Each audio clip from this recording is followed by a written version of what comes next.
Hello students, this is class 8th. We are doing the Parliament, chapter number 23, and today the turn is composition of Parliament. आज parliament की composition का turn है कि parliament जो है उसमें composition किस टाइप की होती है और कैसे कैसे ऑर्गन्स उसमें होते हैं। मैंने आपको इसके 2 पार्ट्स के बारे में बता दिया था। 3 पार्ट्स होते हैं इसके, लोकसभा, राज्यसभा और प्रेसिडेंट। 3 पार्ट्स होते हैं। प्रेसिडेंट में मैं यहाँ पे लिख देती हूँ। लेकिन अगर आपसे कोई 2 हाउसेस के बारे में पूछे तो आप इसके हाउसेस कितने बताएंगे? ओनली 2। लेकिन अगर आपसे कोई पूछे कितने ऑर्गन्स हैं तो आप क्या कहेंगे? 3 ऑर्गन्स हैं। बिल्कुल, हाउसेस हैं लोकसभा एंड राज्यसभा और पार्ट है इसके 3 जिसमें प्रेसिडेंट भी इंक्लूडेड है। अब हम बात करते हैं जो पार्लियामेंट है उसकी कंपोजिशन में है 2 हाउसेस हैं, लोकसभा और राज्यसभा। फर्स्ट ऑफ ऑल हम बात करते हैं लोकसभा की। तीनों के बारे में, दोनों के बारे में अलग अलग बात करेंगे। प्रेसिडेंट के बारे में हम बाद में बात करेंगे। लोकसभा, यहाँ पर बस ये देखेंगे कि लॉ मेकिंग जो एक्टिविटी है उसमें प्रेसिडेंट का क्या रोल है। देखिए लोकसभा, लोकसभा नाम से ही पता चल रहा है, लोकसभा यानी लोगों की सभा। इसको हम हाउस ऑफ पीपल भी कहते हैं। क्या कहा जाता है? House of people. लोकसभा को हाउस ऑफ पीपल भी कहते हैं। लोकसभा, इसको लोअर हाउस कहा जाता है। लोकसभा का जो अदर नेम है वो है लोअर हाउस या house of people. It is known as, इस नाम से ये जाने जाते हैं। तो लोकसभा को 2 नामों से जाना जाता है, house of people and lower house. Next अगर हम बात करें तो लोकसभा जो है, लोकसभा का जो टेन्योर है, लोकसभा का जो टेन्योर है वो होता है 5 ईयर। और हर 5 ईयर के बाद लोकसभा क्या हो जाती है? डिसॉल्व हो जाती है और री इलेक्शंस होते हैं। यानी फिर वापस से इलेक्शन किए जाते हैं और वापस से जब इलेक्शन की लड़े जाते हैं तो दोबारा नई लोकसभा बनती है, फिर उसमें नए मेंबर्स आते हैं। अब हम बात करते हैं कि लोकसभा री इलेक्शन, फर्स्ट ऑफ ऑल ये इलेक्टेड होती है। ये हमें पता चल गया कि भाई इलेक्शन होते हैं। इसके जितने भी मेंबर्स होते हैं वो सब क्या होते हैं? इलेक्टेड। अब हम बात करें कि इलेक्टेड मेंबर्स होते हैं, लेकिन कितने होते हैं? इलेक्टेड मेंबर्स कितने होते हैं? फर्स्ट ऑफ ऑल देखिए, हाउस ऑफ पीपल है, लोअर हाउस भी इसे कहते हैं। टेन्योर होता है 5 ईयर तक का और 5 ईयर के बाद ये डिसॉल्व हो जाती है और इसके बाद इसके री इलेक्शन होते हैं। जो इसके इलेक्टेड मेंबर्स होते हैं, यहाँ पे मेंबर्स जो है उनको इलेक्ट किया जाता है, वो अपॉइंटेड नहीं होते हैं। तो इलेक्टेड मेंबर्स जो होते हैं वो होते हैं, इनका नंबर ऑफ मैक्सिमम जो नंबर है वो होता है 552। लोकसभा के जो मेंबर्स हैं मैक्सिमम जो है वो हो सकते हैं कितने? 552। लेकिन अगर हम प्रेजेंट की बात करें, ये मैं बात कर रही हूँ मैक्सिमम इतने हो सकते हैं, इससे कम ही रहते हैं वैसे ज़्यादातर। अभी तक इतने मेंबर्स तक नहीं पहुंची है गाड़ी। तो प्रेजेंट में जो मेंबर्स हैं, प्रेजेंट में जो लोकसभा का जो नंबर ऑफ मेंबर्स है वो है 545। कितना है मेंबर्स? 545। और लोकसभा के जो मेंबर्स हैं वो डायरेक्टली इलेक्टेड होते हैं। डायरेक्टली जब लोकसभा के मेंबर्स इलेक्टेड होते हैं तो उसमें से 543 मेंबर तो इलेक्ट होते हैं। इसमें से 543 मेंबर्स तो क्या होते हैं? इलेक्ट होते हैं। और बचे जो 2 हैं, 2 मेंबर्स नॉमिनेटेड होते हैं। 2 मेंबर्स क्या होते हैं? नॉमिनेटेड होते हैं। Nominated by the president. उनको नॉमिनेट कौन करता है? प्रेसिडेंट। प्रेसिडेंट के पास ये राइट है कि वो मेंबर्स को नॉमिनेट कर सकता है। ये हमारे पास लोकसभा का एक छोटा सा डिस्क्रिप्शन है। अब इसके बारे में एक और हम बात करें कि लोकसभा जो है उसके कुछ मेन जो हेड हैं, हम उनकी भी बात कर सकते हैं। वो होते हैं, लोकसभा का जो हेड है वो होता है स्पीकर। कौन होता है? स्पीकर।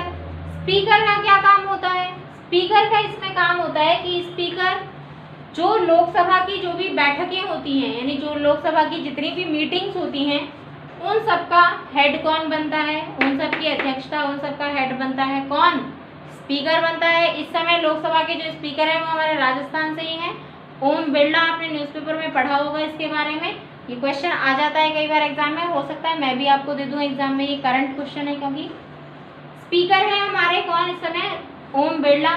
स्पीकर का क्या काम होता है, मीटिंग बुला सकता है, कभी भी बुला सकता है मीटिंग, और अगर हो सकता है दोनों के दोनों हाउसेस की, यानी लोकसभा और राज्यसभा दोनों की जॉइंट मीटिंग भी ये बुला सकता है, दोनों की जॉइंट मीटिंग बुला सकता है। क्वेश्चन कर सकता है, किसी भी क्वेश्चन पे, किसी भी जो मुद्दा है, कोई भी कानून है उस पर सवाल उठा सकता है, कोई भी काम ऐसा कर सकता है जो लोकसभा में किया जा रहा है उस सबको मैनेज करता है, ये काम होता है स्पीकर का। तो ये स्पीकर हो गया। अब हम बात करते हैं यहाँ पर कि जितने भी मेंबर्स हैं जो भी नॉमिनेट किए जा रहे हैं, तो जब इसकी मीटिंग होती है,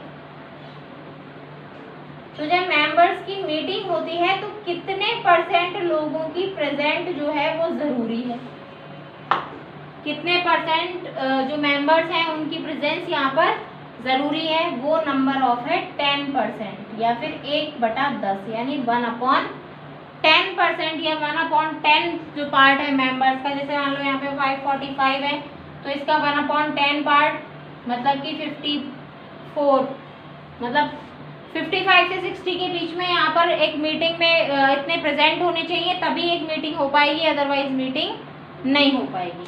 तो ये था हमारा लोकसभा का एक छोटा सा ये कि लोकसभा क्या है, कितने मेंबर होते हैं, क्या होता है, तो समझ में आ गया होगा आपको। House of people, lower house P से कहते हैं। टेन्योर होता है इसका 5 ईयर, 5 साल तक होता है, उसके बाद डिसॉल्व हो जाती है, फिर दोबारा से इलेक्शन किए जाते हैं। मेंबर्स सभी इलेक्टेड होते हैं, मैक्सिमम जो मेंबर्स हैं वो होते हैं 552, लेकिन जो इलेक्टेड मेंबर आज के टाइम में जितने हैं प्रेजेंट में वो है 545, जिसमें से 543 इलेक्टेड हैं और 2 जो मेंबर हैं वो नॉमिनेट होते हैं प्रेसिडेंट के द्वारा, और जो मेंबर्स प्रेसिडेंट के द्वारा नॉमिनेट होते हैं वो होते हैं एंग्लो इंडियन कम्युनिटी से, Anglo Indian community. Anglo Indian community क्या होती है, एंग्लो इंडियन कम्युनिटी वो होती है जिसमें कुछ अंग्रेज, जब हमारे यहाँ पर ब्रिटिश टाइम पीरियड था, जब यहाँ पर ब्रिटिश लोग थे, तो क्या था कि कुछ जो ब्रिटिश पीपल थे उन लोगों ने इंडियंस से मैरिज कर ली, कुछ इंडियंस थे उन्होंने ब्रिटिश से मैरिज कर ली, तो उनकी जो भी आगे जो वंश चल रहा है वो जो उसके जो लोग हैं उनमें से 2 लोग चुने जाते हैं, ठीक है। तो यानी हमारे इंडिया में सभी को क्या दिया गया, इक्वल अपॉर्चुनिटीज दी गई हैं, जिससे इन लोगों के साथ अन्याय ना हो, इसीलिए ये भी पार्लियामेंट में आते हैं। तो ये हो गया हमारा लोकसभा का। कानून कैसे बनते हैं वो हम आगे के प्रोसेस में बताएंगे, एक बार ये देख लेते हैं। अब हम बात करेंगे राज्यसभा के बारे में। तो राज्यसभा क्या है, इसी से रिलेट करके हम बात करेंगे। राज्यसभा, इसे काउंसिल ऑफ स्टेट्स भी कहा जाता है।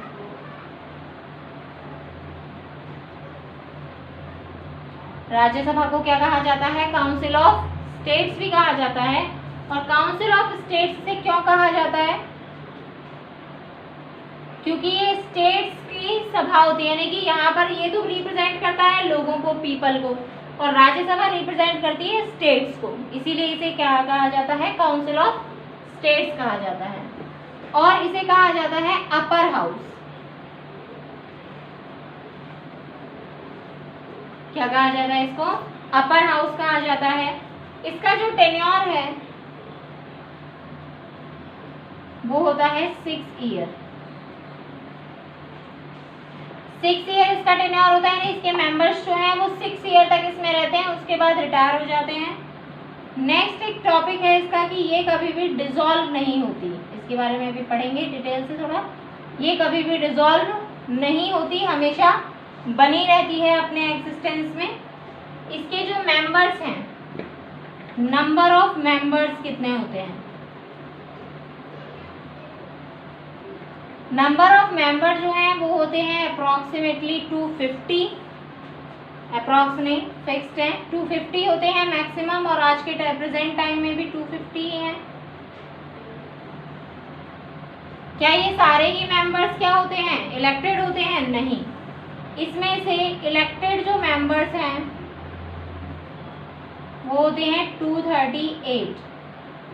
238 मेंबर्स तो चुने जाते हैं, यानी इलेक्शन के द्वारा लिए जाते हैं, और जो नॉमिनेट होते हैं वो होते हैं 12 मेंबर्स। 238 मेंबर्स तो क्या हो गए, इलेक्टेड हो गए, और 12 मेंबर्स क्या हो गए, नॉमिनेटेड हो गए। अब ये जो 12 मेंबर्स है, यहाँ पर तो 2 मेंबर्स हमने देखा था कि एंग्लो इंडियन कम्युनिटी से इलेक्ट किए जाते हैं। यहाँ पर जो ये 12 मेंबर्स हैं, ये कहाँ से नॉमिनेट किए जाते हैं? ये नॉमिनेट किए जाते हैं cultural, literature, art, games, music, मतलब इन सभी जगहों से, ऐसी सारी जगहों से जो कि साहित्य, कला, संगीत, इन सभी जगहों से क्या होते हैं, ये लोग मेंबर्स को, इन 12 मेंबर्स को यहाँ पर नॉमिनेट किया जाता है। और ये नॉमिनेशन भी कौन करता है? प्रेसिडेंट। इस नॉमिनेशन को भी, यानी नॉमिनेशन का काम किसका है? प्रेसिडेंट का। आपने देखा होगा कई बार सचिन तेंदुलकर, शत्रुघ्न सिन्हा, वो तो चलो बहुत एक्टिव हैं पार्टी में, सचिन तेंदुलकर, लता मंगेशकर, ये सभी किस में रहते हैं? राज्यसभा में। आपने देखा होगा इनको राज्यसभा के सांसद बनाया गया, ये आता है न्यूज़पेपर में। वो सांसद क्या हैं? यही हैं, पार्लियामेंट्री मेंबर्स हैं। तो ये 12 मेंबर्स में, एज ए 12 मेंबर्स में ही उनको, सचिन तेंदुलकर वगैरह को वहाँ पर इलेक्ट किया गया है। अब हम बात करते हैं यहाँ पर ये दोनों में अगर हम डिफरेंस देखें तो देखिए, लोकसभा और राज्यसभा, यहाँ पर इसे कहा जाता है हाउस ऑफ पीपल, इसे कहा जाता है काउंसिल ऑफ स्टेट्स, ये लोअर हाउस, ये अपर हाउस। इसका टेन्योर 5 ईयर, इसका 6 ईयर। ये डिसॉल्व हो जाती है हर 5 ईयर के बाद, ये कभी भी डिसॉल्व नहीं होती है। और इसमें इलेक्टेड मेंबर्स होते हैं 543, इसमें होते हैं 238। यहाँ पर 2 मेंबर्स को नॉमिनेट किया जाता है, यहाँ पर 12 मेंबर्स को नॉमिनेट किया जाता है। और इसमें जो हेड होते हैं या इसके जो चेयरमैन होते हैं, यहाँ पर चेयरमैन होते हैं, जैसे लोकसभा में स्पीकर होते हैं, ऐसे यहाँ पर होते हैं चेयरमैन। चेयरमैन जो होता है वो यहाँ पर होते हैं वाइस प्रेसिडेंट। वाइस प्रेसिडेंट को राज्यसभा का चेयरमैन बनाया गया है, जो कि एक्स ऑफिशियो हैं। यानी कि एक्स ऑफिशियो से मतलब क्या है कि दूसरे पोस्ट पर रहते हुए इस पोस्ट का काम कर रहे हैं, यानी कि वो वाइस प्रेसिडेंट भी हैं और यहाँ के चेयरमैन का भी काम कर रहे हैं। उनको ये काम क्यों दे दिया गया? क्योंकि देखिए, वैसे हम देखें तो प्रेसिडेंट के पास ही बहुत ज़्यादा वर्क नहीं होता है, अगर डेमोक्रेसी में देखा जाए तो। जब प्रेसिडेंट के पास ही बहुत ज़्यादा वर्क नहीं है तो वाइस प्रेसिडेंट के पास कहाँ वर्क होगा? इसीलिए उसे राज्यसभा का क्या बना दिया गया है? चेयरमैन बना दिया गया है। तो ये है इम्पोर्टेंट इसमें। नेक्स्ट अब मैं बात कर रही थी आपको कि आपने कहा ये डिसॉल्व क्यों नहीं होती। ये डिसॉल्व क्यों नहीं होती है ये देख लीजिएगा, एक बार समझ में आ जाएगा आपको। डिसॉल्व क्यों नहीं होती है वो हम देखते हैं। ये बताते हैं हम आपको कि किस तरीके से इसका डिसॉल्यूशन नहीं होता। देखिए, जो राज्यसभा है ये डिसॉल्व नहीं होती है क्योंकि यहाँ पर इसके जो 1/3 मेंबर्स हैं वो रिटायर होते रहते हैं।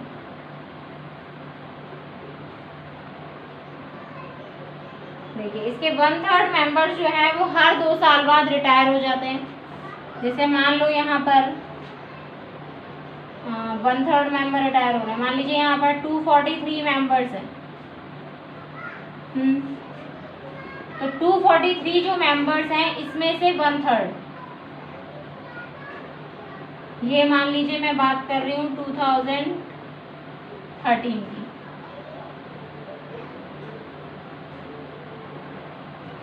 इसमें से 1/3 मेंबर रिटायर हो गए, यानी कि 81 मेंबर्स यहाँ से रिटायर हो गए। बचे कितने? तो 81 मेंबर्स का, तो 81 मेंबर्स तो यहाँ पर क्या आएंगे? न्यू।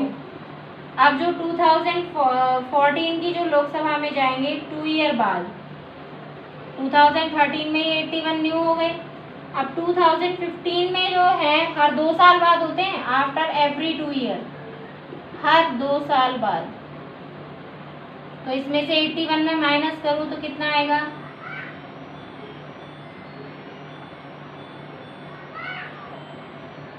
162 मेंबर्स तो पुराने हैं और 81 कौन से हैं?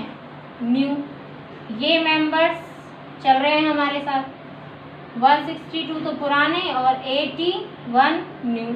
अब 2015 में भी क्या होगा? इन 162 में से 81 फिर से रिटायर हो जाएंगे। अब यानी यहाँ पर 81 फिर से रिटायर हो गए, तो अब ये कितने हो गए? प्लस 81 का फिर से इलेक्शन हो गया। तो यहाँ पर अब 81 तो क्या बचे? पुराने, और बाकी 162 क्या बचे? नए। अब इन 81 को 2017 में देखा जाएगा, फिर से 2 साल बाद। तो यानी एक मेंबर जो है, यानी ये वाले जो थे, देखो ये जो न्यू रिटायर हुए थे, इनका नंबर आएगा 2019, यानी 6 साल, 2013 से 2019, यानी 6 साल का टेन्योर इनका होता है। और यहाँ पर 1/3 मेंबर ही तो रिटायर होते हैं, सिर्फ 2/3 मेंबर्स जो हैं वो तो एज इट इज बने रहते हैं। तो यहाँ पर इसके डिसॉल्व होने का सवाल ही नहीं उठता, Rajya Sabha as it is move on करती रहती है। तो ये है हमारा राज्यसभा का कंसेप्ट कि किस तरीके से ये डिसॉल्व नहीं होते हैं।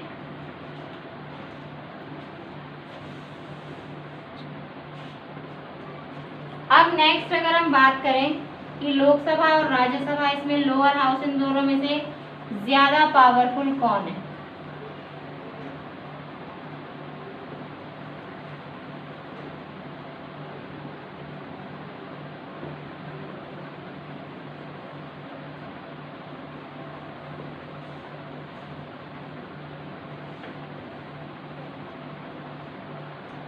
तो मैं आपको बात करती हूँ कि लोकसभा और राज्यसभा दोनों में से ज़्यादा पावरफुल कौन है। जब बात होती है लॉ मेकिंग की, हमें यहाँ पर लॉ मेकिंग की बात करनी पड़ेगी।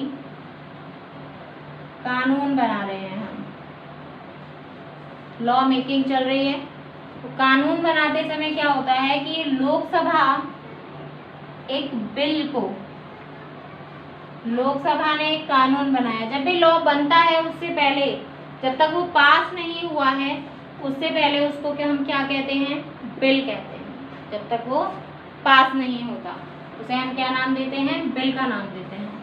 तो जब ये लोकसभा कोई बिल बनाती है, यानी कोई भी लॉ बनाने का इसका मन होता है या फिर रिक्वायरमेंट होती है, जब ये बिल बनाती है तो लोकसभा के सारे मेंबर्स इसको एक्सेप्टेंस दे देते हैं, एग्री कर देते हैं।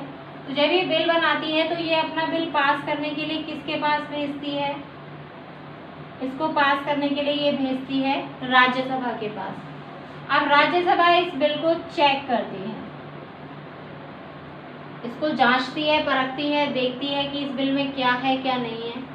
इस बिल को देखने के बाद अगर राज्यसभा को ये बिल प्रॉपर लगता है तो ये इसे क्या कर देती है? ओके कर देती है। और इसके बाद ये सिग्नेचर होने के लिए कहाँ चला जाता है? प्रेसिडेंट के पास चला जाता है। और ये प्रेसिडेंट के पास गया, प्रेसिडेंट को ओके लगा, प्रेसिडेंट ने भी इसे ओके कर दिया, एग्री कर दिया, और ये क्या बन गया? लॉ बन गया, कानून बन गया। ये तो है नॉर्मल प्रोसेस। लोकसभा ने बनाया, पास किया इसके पास, राज्यसभा को ठीक लगा, इसने ओके कर दिया, इसने इसको पास कर दिया। पास करके इसने इसको कहाँ भेज दिया? प्रेसिडेंट के पास भेज दिया। प्रेसिडेंट के पास भेजने के बाद अब क्या होगा? ये तो हो गया नॉर्मल प्रोसेस। अब हम बात करते हैं, मान लीजिए लोकसभा ने कोई भी बिल बनाया, इसने बिल बनाया, इसको पास करने के लिए भेजा किसके पास? राज्यसभा के पास। राज्यसभा को ये बिल पसंद नहीं आया, इसने क्या किया? इसको रिटर्न कर दिया।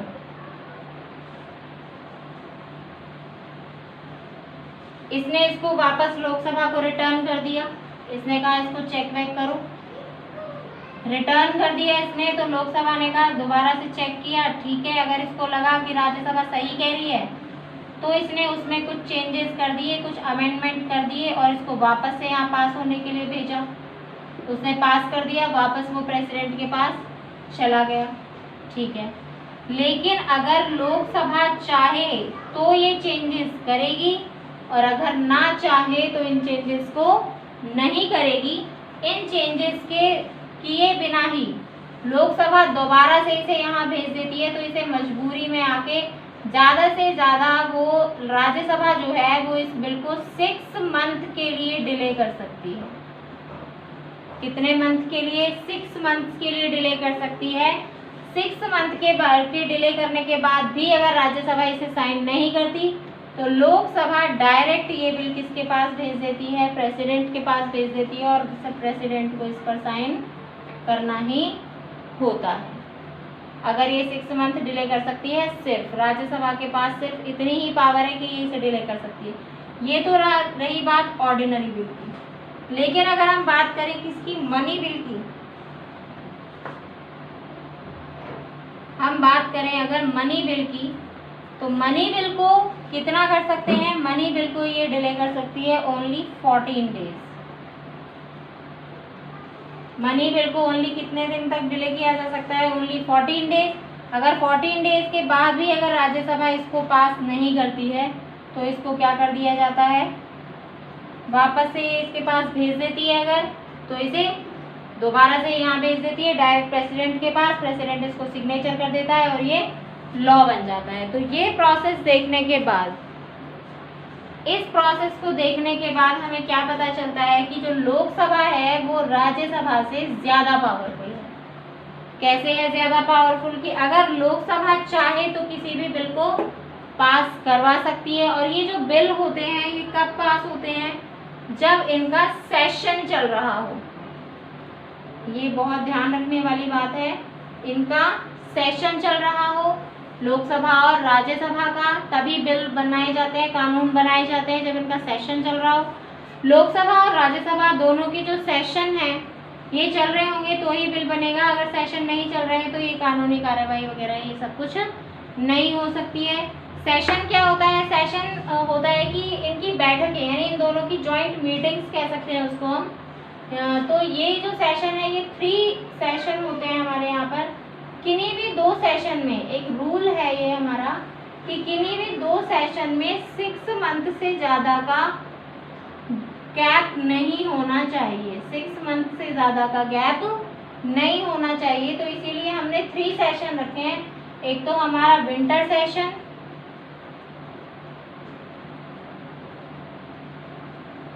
दूसरा है हमारा समर सेशन,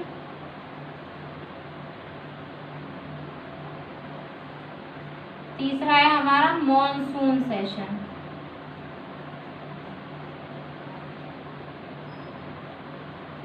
ये है हमारे क्या?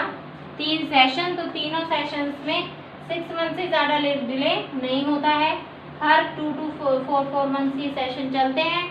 तीनों सेशंस के टाइम में जितने भी बिल या जितने भी लॉज हैं वो बन जाते हैं। जब ये बिल को लॉ बनाते हैं उसके बाद प्रेसिडेंट की सिग्नेचर करने के बाद ही ये क्या बनता है? लॉ बनता है। सबसे पहले लोकसभा के सारे मेंबर्स को इस पर एग्रीमेंट देना होता है, उसके बाद राज्यसभा के, उसके बाद प्रेसिडेंट के पास सिग्नेचर होने जाता है, देन ये लॉ बन जाता है। अब इसके बाद हमारा जो मेन टॉपिक है वो है powers of parliament. Powers of parliament में हम इसकी legislative, control, executive powers, financial powers, ये सारी स्टडी करेंगे और ये हम करेंगे कल। तो आज इतना ही लोकसभा और राज्यसभा प्रेसिडेंट का, इसको आप रीड कर लेंगे। चैप्टर नंबर 23 है। Almost I think tomorrow I will complete this chapter.